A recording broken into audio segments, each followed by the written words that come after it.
people behind me, which are Bill Borghoff, who's here from the National Weather Service, Scott McBride, our Metro District Engineer, and Lieutenant Tiffany Nielsen from the State Patrol.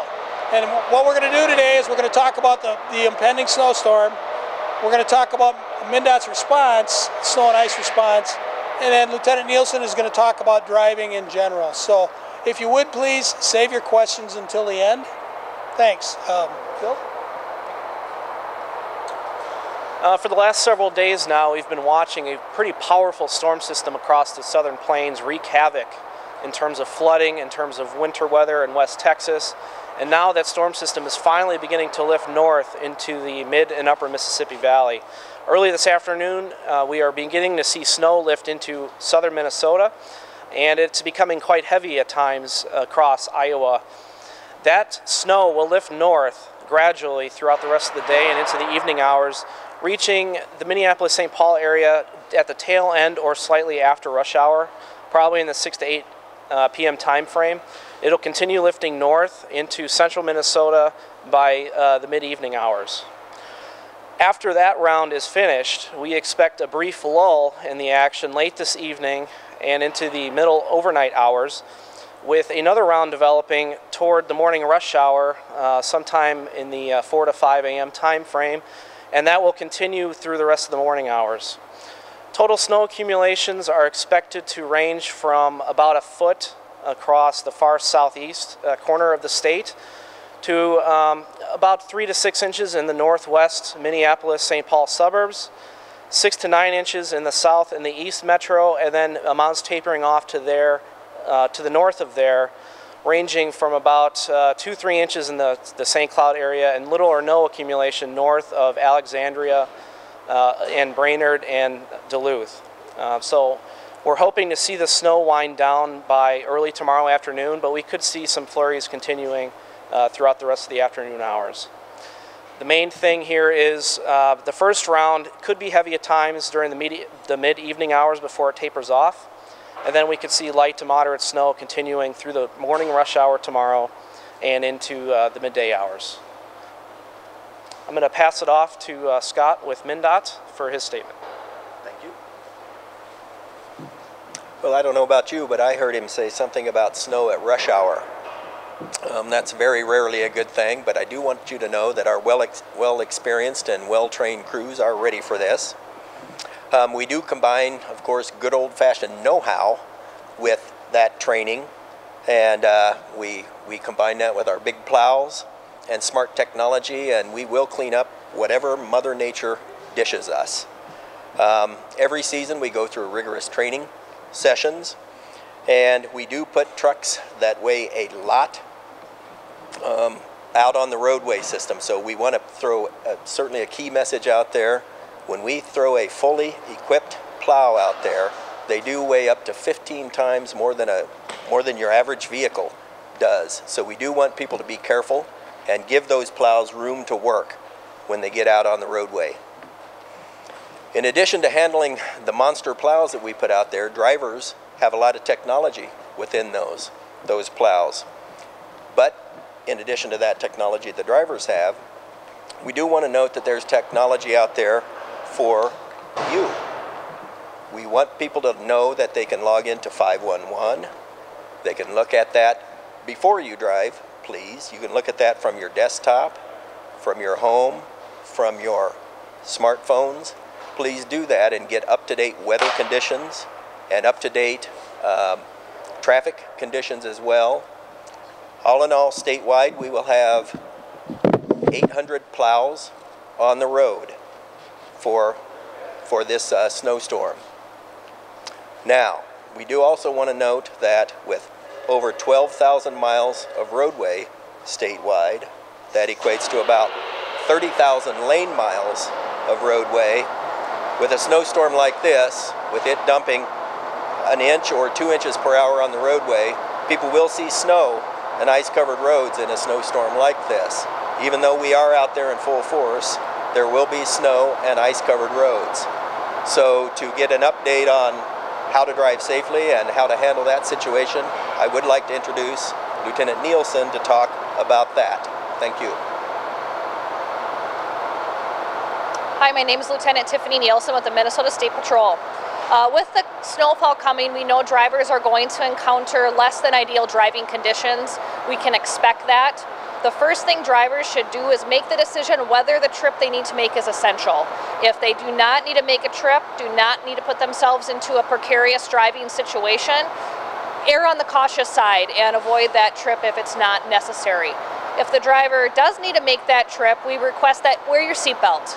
Many people get into collisions they're not anticipating.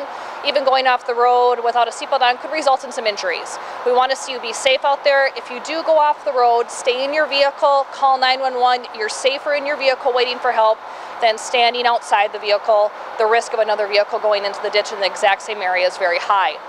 And lastly, drivers need to very much reduce their speed. Sometimes 30 miles per hour is really the fastest you can drive in less than ideal road conditions. Slowing down, allowing room for the plow trucks to work, and keeping yourself and your family safe with your seatbelts on in your vehicle is going to be attainable in this snowfall event. But we want to see everybody out there stay safe, wear their seatbelts, and reduce their speed. Those are going to be the best ways you can protect yourself. And again, if you don't need to be out in these conditions, then avoid some of those trips to reduce your risk. Is there any questions? Yes, we will be calling in extra state troopers in the metro area and in the southern region of the state. The northern region is going to monitor and call in as necessary. On a typical day, we respond to about 50 crashes, but in a 24-hour period last year when we saw heavy snowfall, we responded to over 800. So potentially this snowfall could be heavy and substantial enough that we could see call load in that number, in that figure, and so we're going to staff accordingly to that. On a typical day, we respond to about an average of 50 to say 75 crashes statewide. But on a heavy snowfall event, there was one day last year with a heavy snowfall that was a 24-hour snow event, and we responded to over 800. So we can anticipate that this snowfall is going to create a higher call load for us. We're going to staff extra troopers according to the area where they're predicting the greatest snowfall.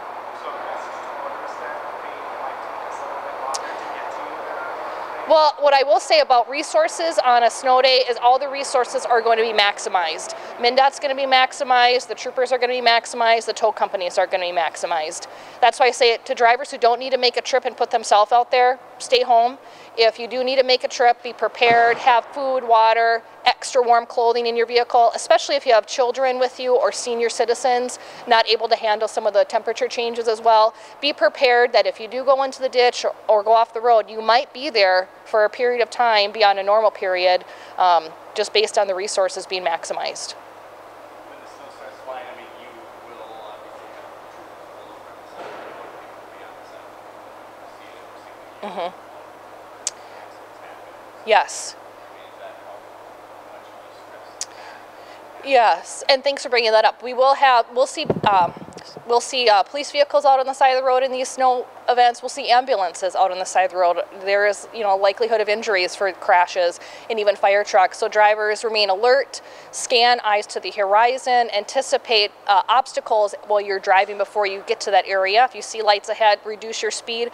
One of the best ways to reduce your speed under less than ideal road conditions is just take your foot off the gas and slow down before you get to the area where you're going to have to brake. That's going to be the best way for you to maintain control of your vehicle. Any rapid heavy braking under slippery conditions is not going to be ideal for your operation of your vehicle. So anticipate, scan eyes to the horizon, and increase following distance as well in these types of conditions. Traction is going to be an issue out there on the roadway. Did you guys do like de-icing or anything today, or better to get fresh on the road?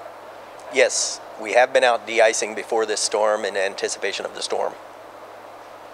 Is the temperature where it'll be okay? Sometimes it's too cold. Yeah, the temperatures throughout the event will probably be in the low to mid 20s. The further south you go, the closer it will be to freezing. So in the Twin Cities Metro, we're probably talking 23 to 26 degrees or so. Yeah. For MnDOT, I'm curious, the fact that a lot of people are on vacation this week, does that help in terms of, it is hitting during rush hour, but it may be a little bit lighter in rush hour. Does that help you guys? That helps quite a bit. This is typically a lighter traffic week for us. So conditions will be lighter in terms of rush hour in the Twin Cities for sure. The downside of that is there are a lot of people visiting. So there are trips being made that otherwise would not be made during the holiday season as well. So there's a kind of a mixed bag there. You had a little bit of a warm-up back with our snow the other day, but now you got a big one. Can you just talk a little bit about how the drivers prepare and get ready to deal with the different types of snow and what that might mean for deploying plows? The drivers here? Yeah, different events are a little bit different. So this one, we've got a little bit of time to prepare, and of course, the last Saturday event, drivers were off on holiday leave, so they were called in from home for that event. Here, we're working today, of course. It's a normal work day. So typically what we do on a normal work day is everybody is working, and we'll do what we call split shifts then. So half the people, what we do when we split shifts is we split into 2 12-hour shifts. So we take all of the people and we split them into 2 12-hour shifts. So half the people will get to go home at the end of the shift, the other half will plow all night, and then they'll keep alternating like that until the event is over. And actually the cleanup from the event is over. So it's actually a little bit easier right now because we're coming off of a normal shift and we're not in a call-out mode. So we can do our normal prep, we can do our normal de-icing. It's a little bit easier to prepare for an event like this.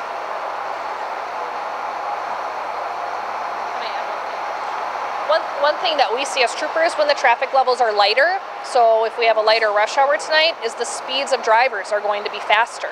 When they're packed in, they're slower. But as soon as the traffic levels open up, the speeds go up, and higher speeds under poor road conditions are going to result in vehicles spinning out of control, hitting other vehicles going off the road. So really, even though the traffic levels might be lighter, we still want drivers to drive at a reduced speed in order to maintain the traction on the roadway.